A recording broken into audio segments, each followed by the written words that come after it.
What would a Chicago Bulls legend look like in today's game? So the first episode of this, I did Dennis Rodman. Yesterday, I dropped the Ron Harper one. Today, we got Toni Kukoc. Toni Kukoc, he's one of the godfathers of European basketball when it comes to bringing that over to the NBA. It's him, it's Drazen Petrovic.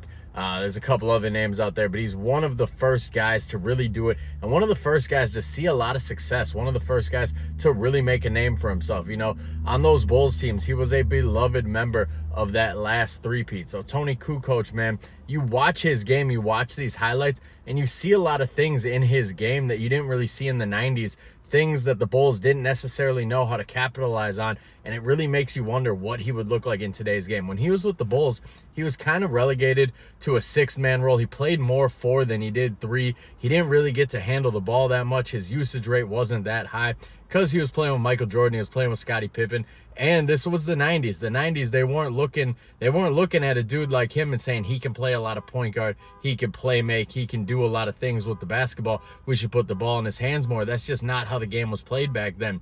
If Luka was in the 90s, they'd probably try to force him to be a 3 or a 4 as well too. So I'm not going to get hyperbolic on you guys and say that Toni Kukoc in today's game would be Luka Doncic, because he wouldn't. He's not.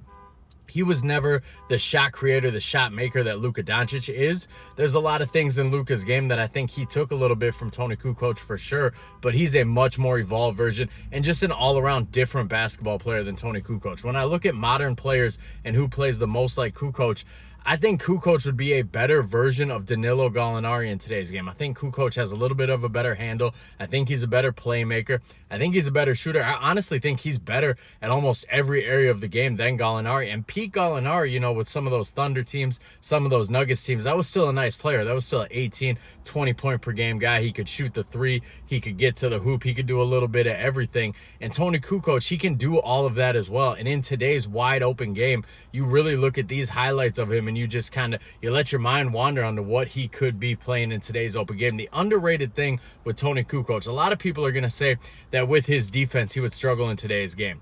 I'm not saying he was a great on-ball defender, but he was a great help defender. He played the passing lanes very well. He protected the rim. He could block shots. He could do a little bit of everything. He was 6'10".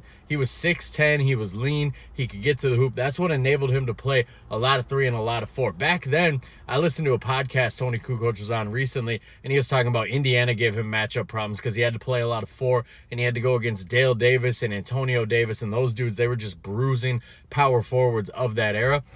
He wouldn't be facing that today. Giannis is really the only power forward built like that. Maybe you can throw Julius Randle into that, but Toni Kukoc in today's game, he wouldn't have to worry about being a little bit weaker than some of the 4s out there, and that would really allow his game to flourish. The way the game has evolved to now, we're letting guys Kukoc's size handle the ball more. We're spreading the ball out more. We're not trying to isolate as much. We're not trying to get mid-range jump shots. We're trying to get guys in the corner, guys on the wing hitting threes. He would be a killer at that. So I think Toni Kukoc is one of the rare cases of a guy who he was born about 10 years too early. If Toni Kukoc would have been born 10, maybe 15 years later, maybe he could have translated into that superstar. A lot of people, when the Bulls got him, they thought he'd be a superstar. He did a great job of fitting into his role. And by the time that Michael and Scottie and Dennis left, Kukoc was already 31 years old and been in the league for 5 years. So it wasn't really, he never really got the chance to see peak Toni Kukoc with a high usage rate in the NBA. But he's one of the players I look at the 90s, man, and I say, this dude could have been so much more if he was in today's game. So we'll continue this series. Let me know in the